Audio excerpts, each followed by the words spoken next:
El Banco Central hace política monetaria. Para ello, utiliza la tasa de política monetaria, buscando incidir en las tasas de interés a que los bancos captan ahorros y prestan para el consumo de los hogares y la inversión de las empresas. El objetivo de la política monetaria es mantener la inflación en torno a una meta definida por el Banco Central, logrando la estabilidad de precios y contribuyendo a crear las condiciones para un crecimiento económico sostenido. Banco Central de la República Dominicana, por la estabilidad y el crecimiento. Libre, para poder pagar la uni desde donde esté. Libre para checar que me pagaron sin gastar mi internet. Y para hacer mis transferencias sin tener que estar buscando Wi-Fi. Para poder ver lo que tengo en mi cuenta sin que se me acabe la recarga. Ay, sí, lo fácil que es de usar. Sí, hemos liberado nuestra app Banreservas del consumo de datos para que aproveches todos sus beneficios tengas o no tengas internet, haya o no Wi-Fi y sin consumir tu recarga. Bájala, úsala y resuelve. App Banreservas, tu banco fuera del banco. Banreservas, el banco de todos los dominicanos.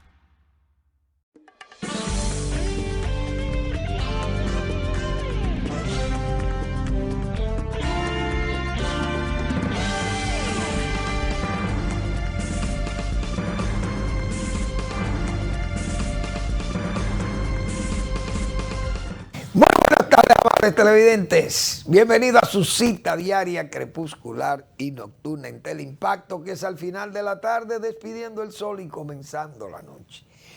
Ponga su caridad en buenas manos. Apoye el Patronato de Lucha contra el Cáncer de Villa González Incorporado.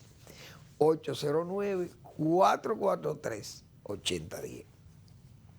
También el Hogar Escuela Santo Domingo Sabio, otra magnífica institución para que su sabia experiencia como donante y como contribuyente de causas justas, de causas como esta, de formar jóvenes que están en alto riesgo en la sociedad, usted puede arrimar, puede hacer llegar esa caridad a las manos salesianas, que son manos y mentes de ancho ánimo para servirle al prójimo. En la avenida Independencia, casi esquina avenida General Gregorio Luperón, ahí están las instalaciones de esa ya madura institución que tiene muchos años brindándole ese servicio a la comunidad nacional. Apóyelos. Bueno, uno viendo todo este movimiento de izquierda latinoamericana, y muchas veces uno sabe que los movimientos tanto de izquierda como de derecha, las tendencias, que prácticamente para mí son todos de derecha, uno de derecha moderada y otro de derecha un poco más extrema, porque de izquierda solamente tienen el discurso retórico generalmente, pero se le ha definido como izquierda y derecha. Siempre yo he dicho que la izquierda habla, pero que la derecha es la que trabaja. Y usted va a Rusia y en el Kremlin no han puesto ahí, los comunistas no pusieron un vidrio ahí. Todo ese patrimonio de Rusia viene de los zares y Pedro el Grande y Catalina y toda esa gente, Iván el Terrible, etcétera, etcétera. Y los zares, los Romanov. Pero la izquierda de América Latina para mí ha sido todavía la más mediocre. ¿Por qué? Porque no han sabido administrar las riquezas de América Latina. Por eso que siempre recuerdo ese libro de Galeano, el de las venas abiertas de América Latina, porque se le echaba la culpa al imperialismo norteamericano, y al imperialismo canadiense, que se vio al imperialismo inglés, los imperialismos. Claro, Rusia ni China nunca han sido imperialistas, pero la riqueza de estos países, ¿nada más la han aprovechado los norteamericanos? No, los mismos criollos son los principales corruptos de la América Latina. Sin embargo, no están en las venas abiertas de Galeano. Y hoy yo leía un artículo de Leonel Fernández, refiriéndose a esa idea progresista, los progres, como se le llama. Es decir, América Latina lleva una tendencia de recuperar aquel terreno perdido por la izquierda, aquel chavismo, la izquierda de Correa, la izquierda de, ¿quién más? Lula. Y el castrismo, visto ahí con todas sus mediocridades, terminado en castrato, y yo creo que fue el ejemplo más vivo de lo que es derrochar una riqueza, como fue Cuba. Porque Cuba era la isla fascinante, como dicen. Cuba era fue el último reducto prácticamente de España, de la España imperial. Y retuvo su islita ahí de tanto tiempo, pero que era una isla con una riqueza establecida allí. Todo eso se disolvió. Y de Cuba hoy, es lástima que da Cuba, pidiendo, recibiendo dádivas. Hoy leía yo ahí en una nota del periódico, el presidente de Cuba, le pongo comillas, dándole las gracias a organismos, unos rusos que le envían, un organismo norteamericano que mandó 8 toneladas de avena y que se quede, o de leche, y otro que mandó caja de comida. Eso es una vergüenza. Un país como Cuba, señores, que en el año 59, La Habana era una metrópoli. Yo siempre he dicho que estos países, República Dominicana, por ejemplo, Ciudad Santo Domingo, Ciudad Panamá, Ciudad Guatemala, pongo esas 3 capitales. Esas 3 capitales eran 3 barrios de La Habana antes de la Revolución Cubana. 3 barrios, hoy son 3 metrópolis, enormes, con más gente que La Habana y más grande, yo creo. Entonces, ¿qué es lo que sabe hacer la izquierda? Dilapidar riqueza.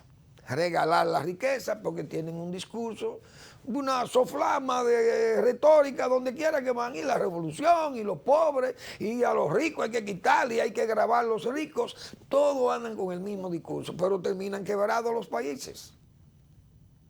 Y yo creo que no tengo que repasar, como dicen, acontecimientos pasados, para poner el ejemplo más gráfico, porque es que están a la vista.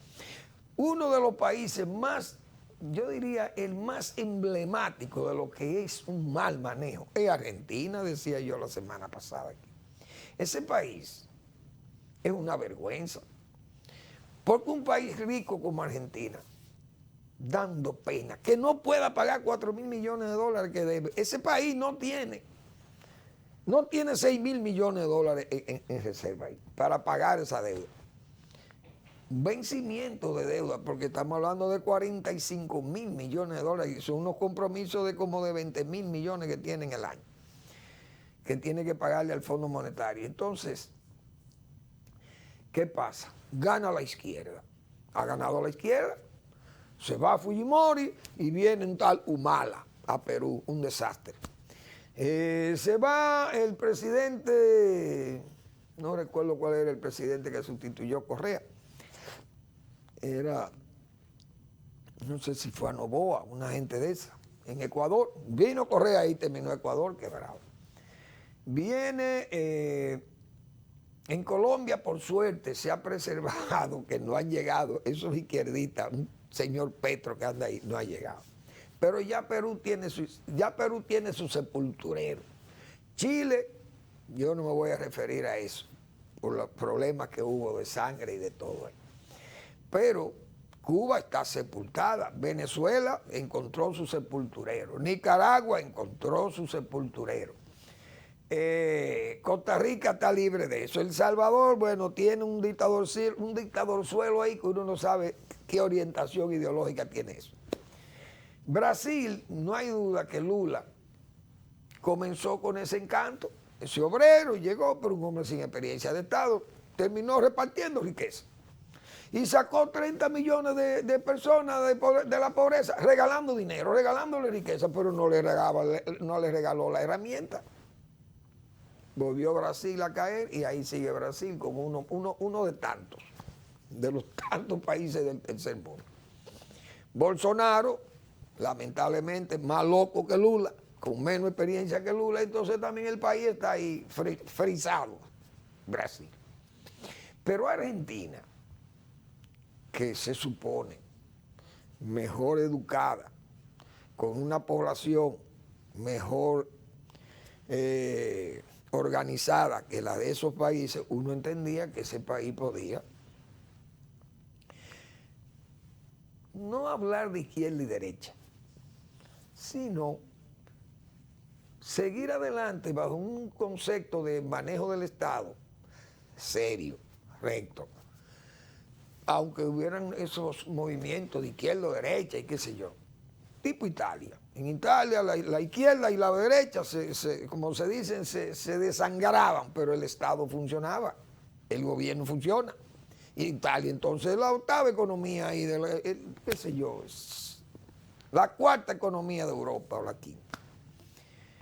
Bien, Argentina llega a la izquierda y ¿qué es lo que hace? Congelan tarifas eléctricas, ponen precios proteccionistas a los alimentos. Entonces, ¿qué hace el sector privado? Se recoge. Pero eso es lo que va a hacer en toda la América Latina. Viene esta ola de izquierda. ¿Qué hacen los empresarios? Se recogen. ¿Por qué? Porque vienen esos congelamientos de tarifas, de eléctrica, congelamiento de precios de alimentos o de medicina, etcétera, etcétera. El sector privado se repliega. Entonces vienen las deficiencias. Ahí anda Argentina recibiendo apagones larguísimos, un país del tercer mundo más. ¿Por qué? Porque congelaron las tarifas eléctricas. Populismo, repartir lo poco que hay, señores. Entonces, después vienen los endeudamientos. Se devalúan las monedas porque no tienen divisas. Y todo es un manejo populista. Y así va a terminar América Latina. Chile, ustedes van a ver a Chile, porque esto, a menos que el joven cambie. Que cambie y que diga, señor, hay que ser pragmático, no puedo hacer las cosas que yo dije en campaña. No es tan fácil llevarla a cabo, porque yo la puedo tratar de implementar y la implemento como presidente y como poder al fin. Pero es que el sector privado, usted en democracia, usted no le puede tirar los perros bravos. Entonces esa gente se recoge y comienzan las dificultades económicas, las inversiones se resienten, la inversión extranjera no va, porque ese es el caso de Argentina. ¿Qué inversionista extranjero va a ir a Argentina con una tarifa eléctrica congelada? ¿Va a invertir en electricidad? Nada.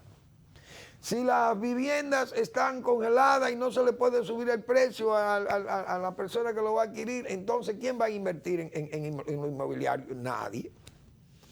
Igualmente pasa con los productos de esos agrícolas. Si usted le pone proteccionismo y le fija precios de sustentación y la gente no se juega oferta y demanda, cuando llega un problema de sequía como está ahora, Brasil con un problema de inundaciones y sequía en un lado y inundaciones en otro, Argentina con una sequía enorme, la producción de grano se cae. Quiere decir que ahí va a haber producción de alimentos menor, va a tener problemas de índole de divisa, como ya lo tiene. Entonces, ¿cuál es el problema cuál es la ventaja del progreso? Que este título, con este nombre de progreso, las ideas progresistas, pero ¿a dónde nos llevan? Al hondón, al fracaso. Y no tengo que poner ejemplos, porque los tenemos ahí que son verdaderas estatuas, son testigos vivos que están ahí, Argentina, Venezuela, Cuba, Nicaragua, todos le espera el mismo destino. Bueno, señores, Catalina es un problema, pero vamos a hablar de Catalina después de esta breve pausa.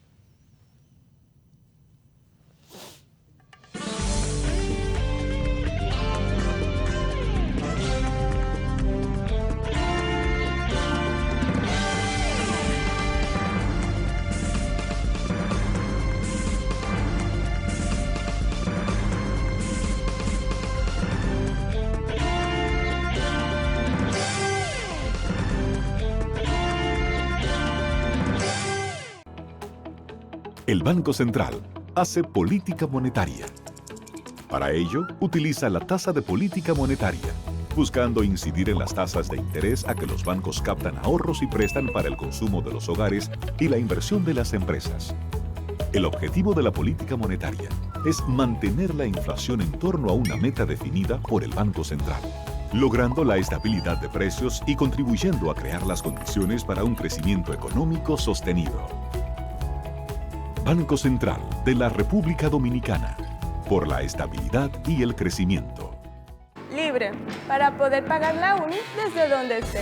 Libre para checar que me pagaron sin gastar mi internet. Y para hacer mis transferencias sin tener que estar buscando Wi-Fi. Para poder ver lo que tengo en mi cuenta sin que se me acabe la recarga. Ay, sí, lo fácil que es de usar.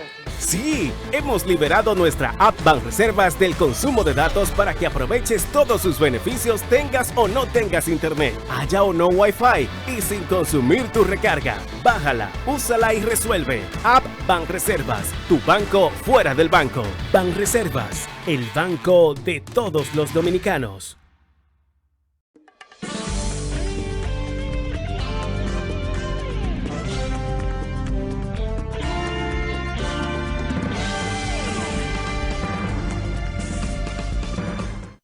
Bien, la semana pasada comentábamos ese caso de Catalina, de la Punta Catalina o de la Central Termoeléctrica Catalina. Pues nos llamaba la atención opiniones de gente que tiene el nivel de conocimiento de esas operaciones, que hacían comentarios escritos, por ejemplo el caso del señor Bernardo Vega, que escribió la semana pasada diciendo que Catalina, el fideicomiso en Catalina no permitía la inversión del sector privado y que por tanto esa situación que se iba a presentar ahí con ese fideicomiso era como una mala decisión del gobierno, porque entonces dejaba estatizado aquello y que no había la oportunidad de que el sector privado invirtiera y manejara eso. Y que esa era una mala decisión contraria a como pasó con las Jaina e Itabo, que tan buenos resultados le han brindado al Estado bajo la administración del capital privado. Pero que en Catalina no iba a pasar eso. Bien, eso es Bernardo Vega, pero resulta que decían en la red algunos, un trabajo que yo leí de la red, que en Punta Catalina había un problema con el asunto del Consejo de Administración del fideicomiso, que era un consejo de administración que está en el sector privado, es verdad, y está don Celso Marancini ahí, que decíamos nosotros, nadie más honesto ni más serio que Celso Marancini. Usted podrá encontrar gente que dice muchísimos disparates, pero es que hay muchísimos disparatados escribiendo de todo, como leí yo uno ahí, que me voy a referir en un momento a eso. No de Catalina, pero sí de otro. Pero son esas posiciones muchas veces disparatadas y dicen muchísimas cosas. Pero lo que yo señalaba de aquel punto 29 y el numeral 8, qué sé yo, de ese contrato, vamos a llamarle así, de fideicomiso, ese consejo técnico podía aceptar fideicomitentes, es decir, inversionistas del sector privado que podían ser escogidos como socios, decía esa publicación.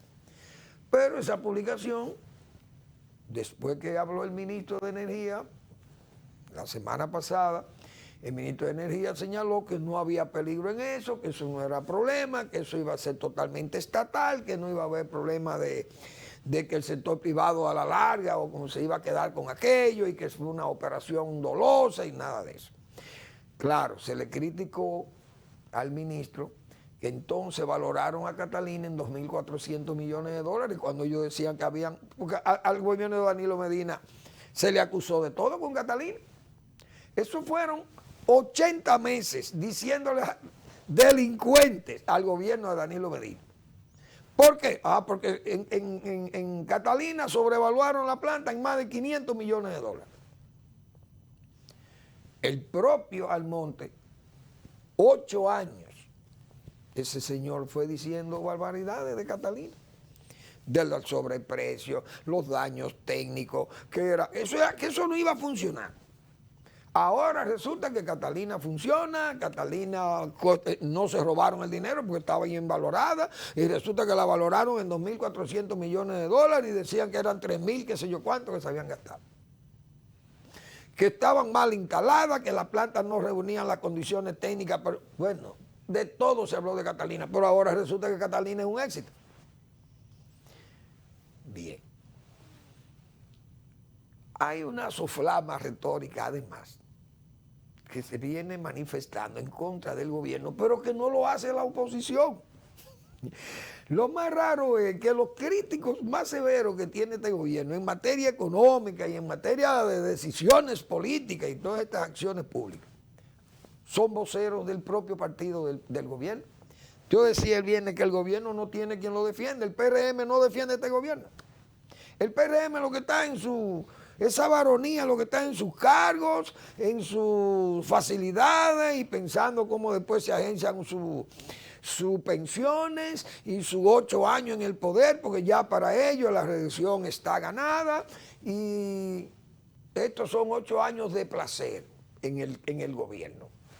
Mientras tanto, don Luis Abinader afana, va por allí, el único vocero, el único portavoz del gobierno es Luis Abinader, pero este gobierno no tiene portavocía de su propio partido. O lo que tiene contraportavocía, pero del propio partido, con respecto a esas soflamas, digo yo, retóricas que tiene Ramón Alburquerque, que el señor Mazara, el señor Fafa Tavera, que muchísima gente vive opinando en contra del gobierno.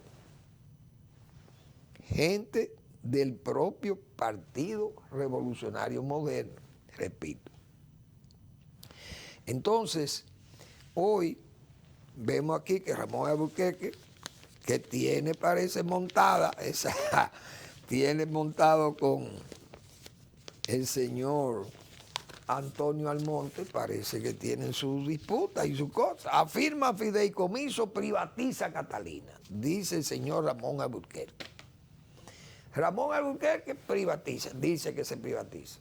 Bernardo Vega dice que no hay privatización y que el negocio es malo porque no hay la misma esperanza de manejo que ha tenido ella Jaina y ella Itabo, que han sido excelentes, dice él, excelente esa administración. Y la verdad es que uno no va a entender esto hasta que no hablen claro. Yo decía que el propio don Celso Marancini, que es el presidente del Consejo, que hable y diga, miren señor, aquí no hay peligro.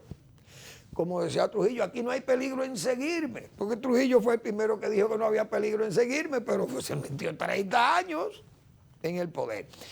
Pues don Celso es que debe hablar, pienso yo, y dejar claro qué es lo que se piensa hacer con el fideicomiso y decir, miren, aunque yo sea el presidente de este consejo, en mis manos no perece la seriedad, ni va a perecer aquí la responsabilidad de que el Estado permanezca como único dueño de esta administración, de esta empresa.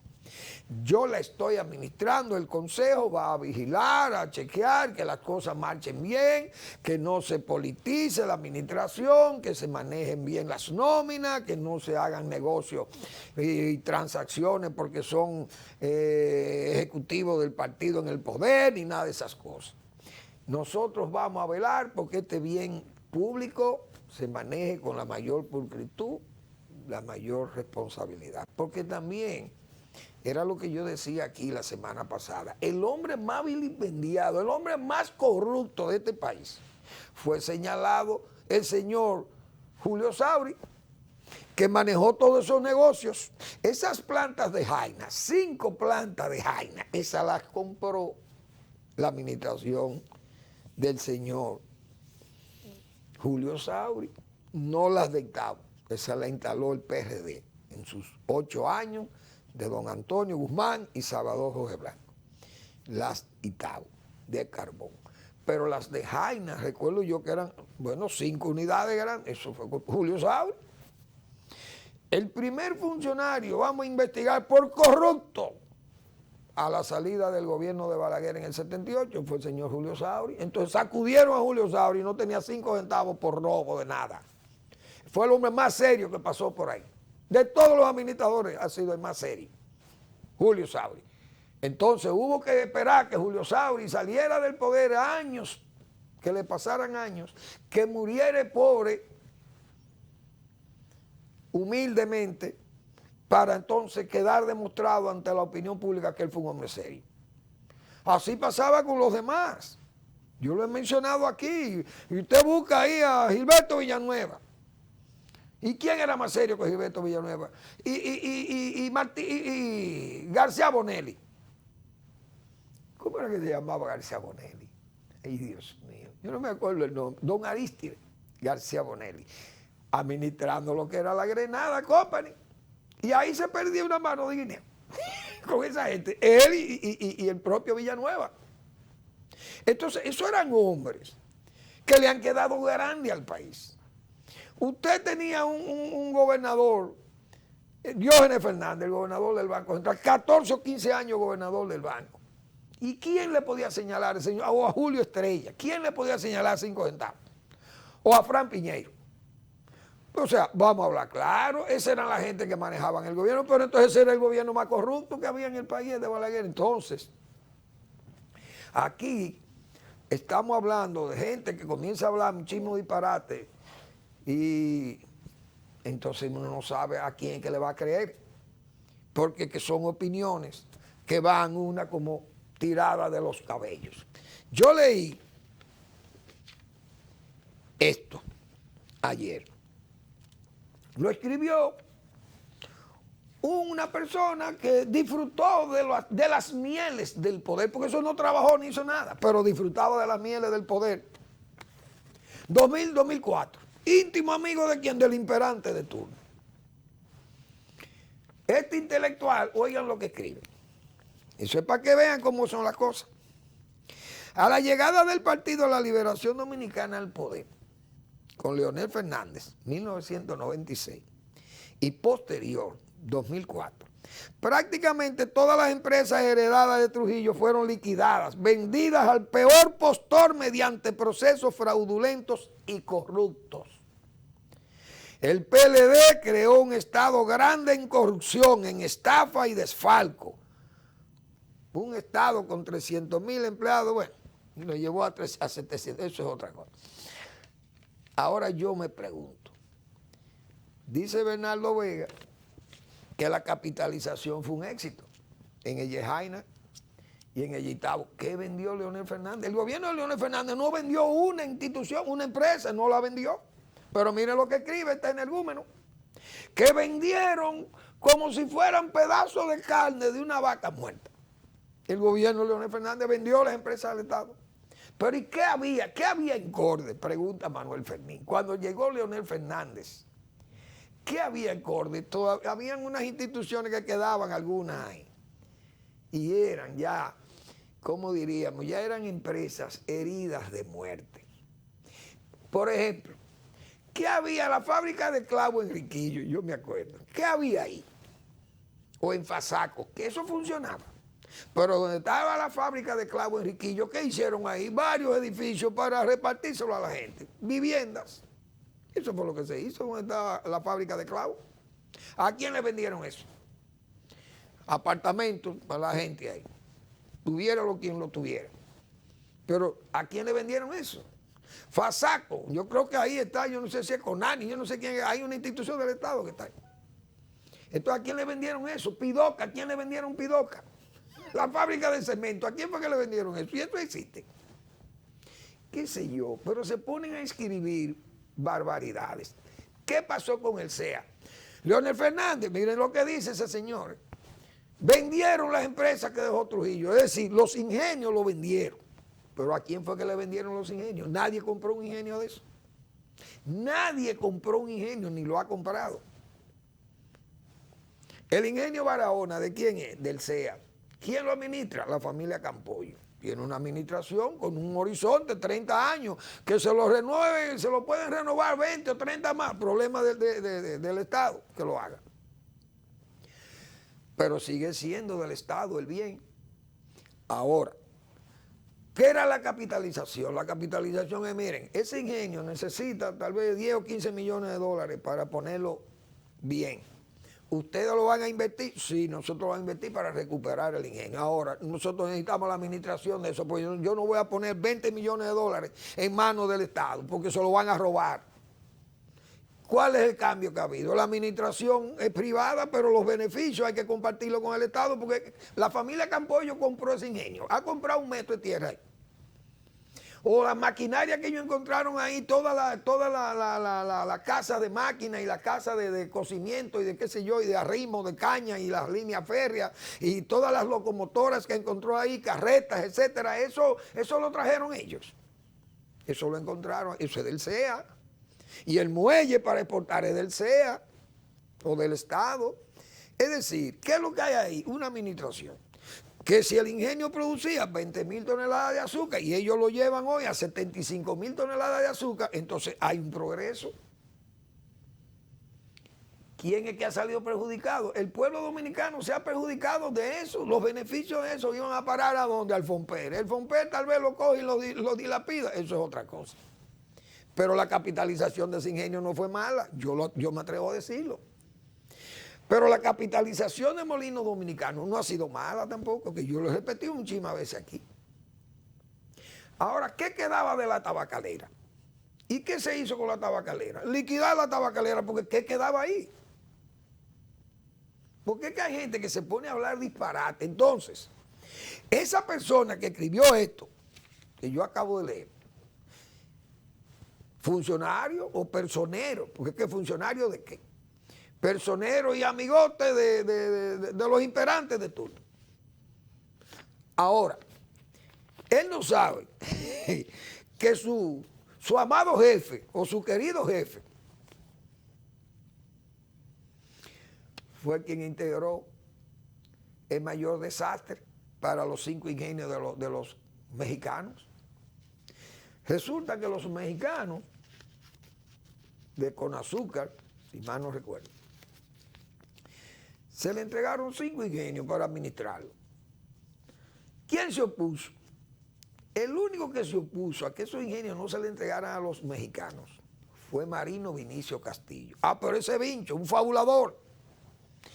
Porque Vincho señaló el peligro que había de los carteles mexicanos de la droga con respecto a esas pistas de aterrizaje que tienen los ingenios, que todos los ingenios tenían una pista de aterrizaje o un aeródromo ahí para fines de fumigar las cañas y esas cosas, y observar incluso los cañaverales por el problema de los incendios y esas cosas.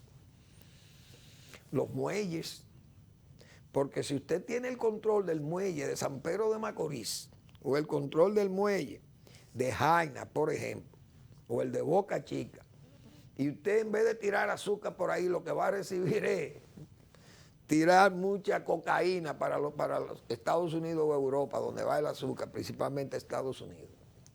Entonces usted lo que venía era a utilizar los muelles, a utilizar esas facilidades con sus fines criminales. Pero el único que advirtió a eso fue Marino Vinicio Castillo. Pero la CREP no le hizo caso. ¿Quién dirigía la CREP? Antonio Isaconde, de izquierda, un progreso. Y el señor Gustavo Montalvo, una especie de Gustavo Fuché. Porque estaba bien con Leonel y después traiciona o abandona a Leonel Fernández, y entonces el hombre de él es Danilo Medina. Ah, muy bien. Gustavo Fuché. ¿Y a quién le entregan los ingenios? A los mexicanos. Contrario a lo que opinaba Marino Vinicio Castillo. ¿Qué hicieron los mexicanos? Los 5 ingenios los desguazaron, se robaron las piezas, vendieron piezas, maquinaria, vinieron de todo, hasta que al final se lo entregaron al CEA con deuda, porque tenían que pagar 8 millones de dólares, creo que ese era el valor que tenían que pagar anual. 8 millones de dólares por el arrendamiento. No pagaron 5 centavos. ¿Qué hizo el gobierno de turno, 2000-2004? Entregó las acciones a un compadre del imperante de turno y él se le dejó una deuda de 400 millones de pesos al CEA. Fue Leonel Fernández que vendió los ingenios, pero este energúmeno dice que Leonel Fernández vendió todo. Y se lo cree la gente. Entonces, por eso es que yo digo, señores, pónganlo claro con Catalina, para evitar que después aparezcan gente como este escribiendo estos disparates, porque entonces andamos informados por disparatados y terminamos todo entonces siendo unos disparatados por falta de información clara. Vamos a la pausa y volvemos.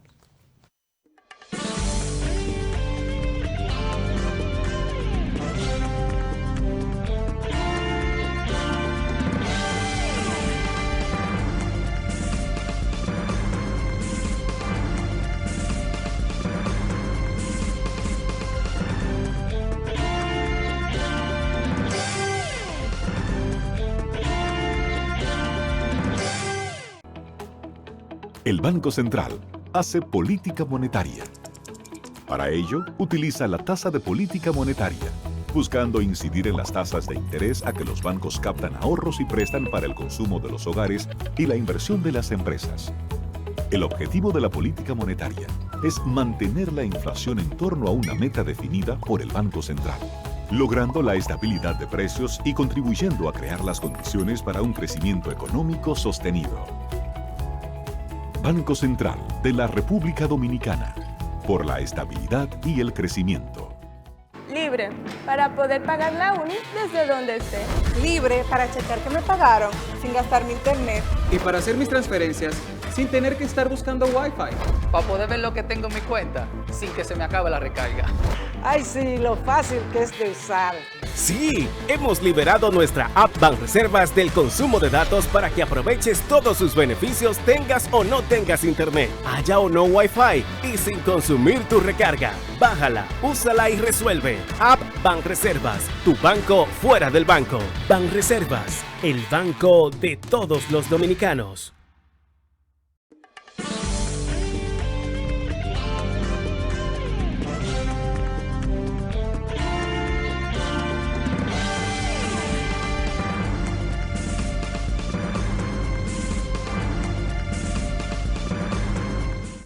Bien, yo he señalado muchas veces que el gobierno anda a tientas, sin planificación, porque los eventos que estamos viendo nos dicen a nosotros que eso es producto de o de improvisación o de desconocimiento, por desconocimiento o por querer, diríamos, adelantarse a los acontecimientos también, y entonces, bueno, terminan en fracaso. Decíamos nosotros, siempre hemos dicho que si fuera por los planes, por ejemplo, de Interior y Policía, el gobierno tuviera en cero aceptación. ¿Por qué? Porque los planes, si es que son planes, no funcionan. Ahí está el plan el famoso plan antidelincuencia. El famoso plan de regularización de haitianos. Esos son dos planes que no ha habido forma de que tengan resultados positivos. Las armas, se comenzó a recoger unos revolvitos y una escopeta y una cosa vieja ahí. Se recogieron algunas como para confirmar el desacierto. Entonces, se trasladó ese plan a San Francisco de Macorís, a otras de las ciudades del país. Pero sigue el nivel de delincuencia, pero ya no se habla del plan. No es que no haya tenido éxito, es que no se habla del plan, no se atreven a hablar del plan, por tanto, esos no son planes. Esos son intentos de políticas que no funcionan, no funcionaron por falta de experiencia o por falta de estudio o de inaplicabilidad de medidas imprácticas, qué sé yo, falta de recursos, no sé.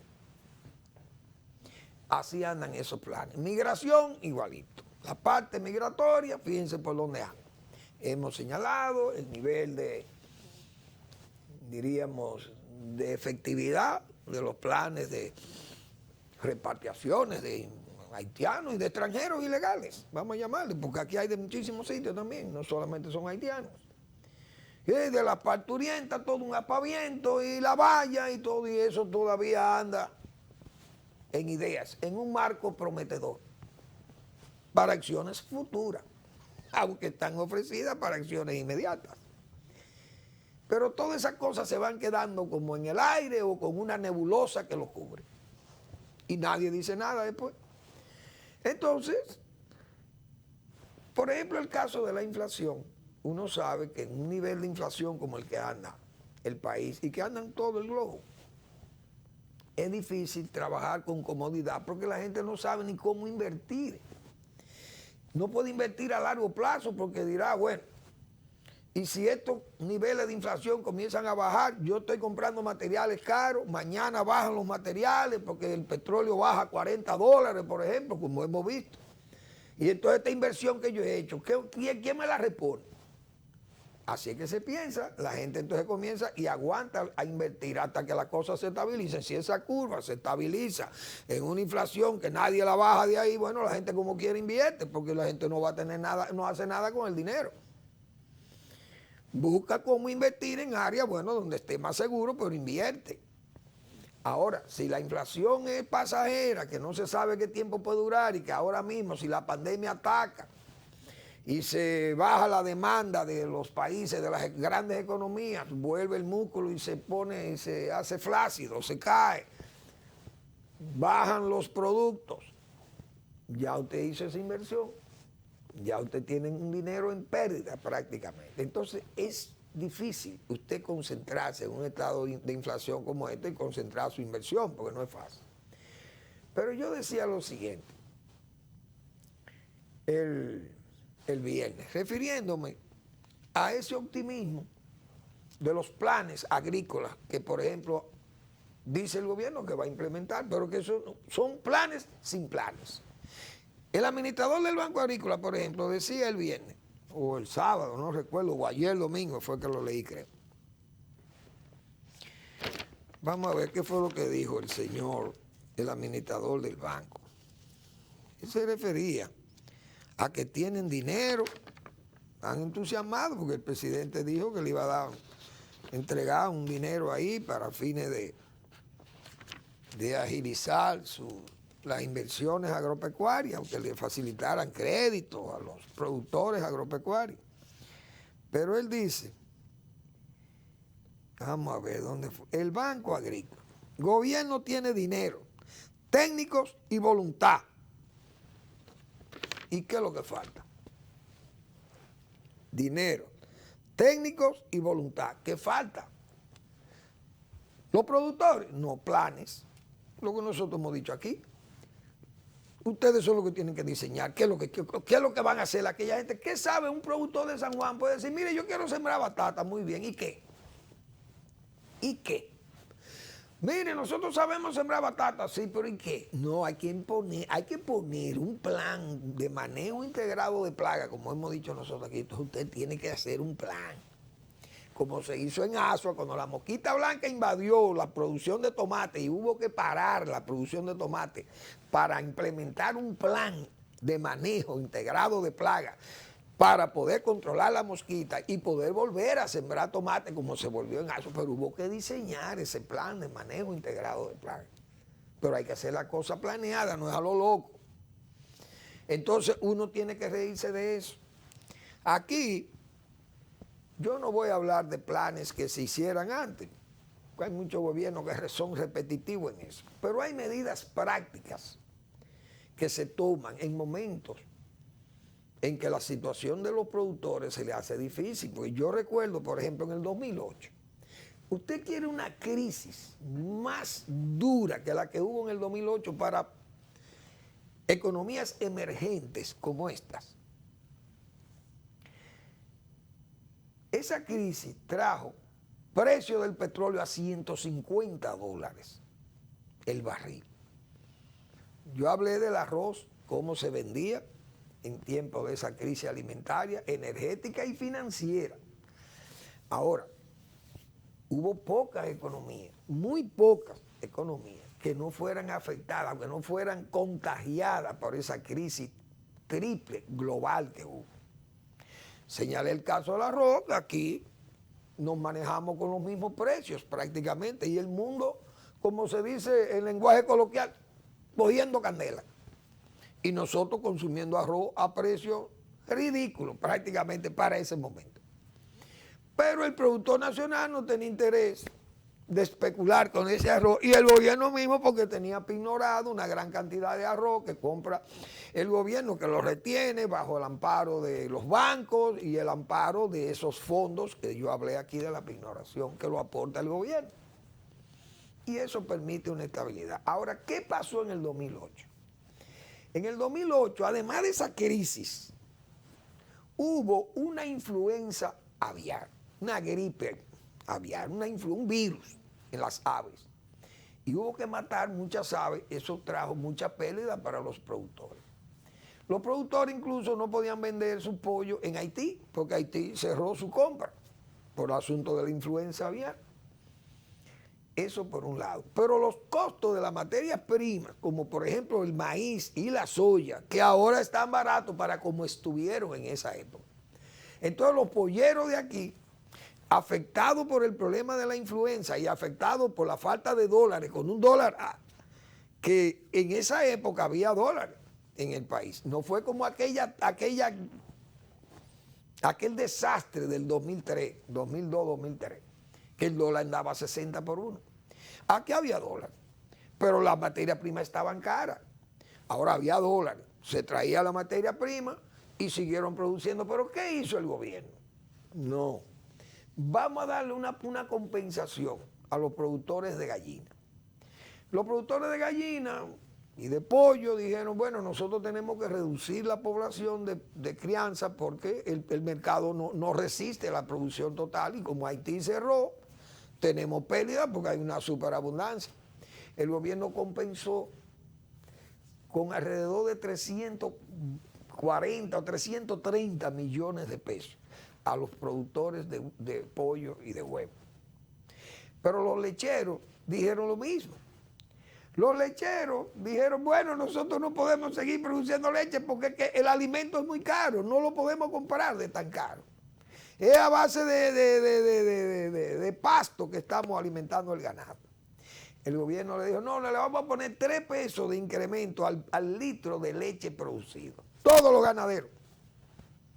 Todo el que produzca un litro de leche tiene 3 pesos por ese litro de leche. El gobierno gastó 628 millones de pesos. ¿Y qué pasó? La producción de leche debió reducirse, debió caerse, porque bueno, en un estado de inflación como ese y de desesperación como estaba la situación del mundo, lo más lógico era que el gobierno dijera, señores, nosotros estamos todos iguales porque el gobierno tampoco tiene los recursos. Pero ese gobierno le dio 628 millones de pesos a los ganaderos, a los productores de leche. ¿Para qué? Para compensarlo por las pérdidas. Porque no tenían dinero ni siquiera para comprar el alimento.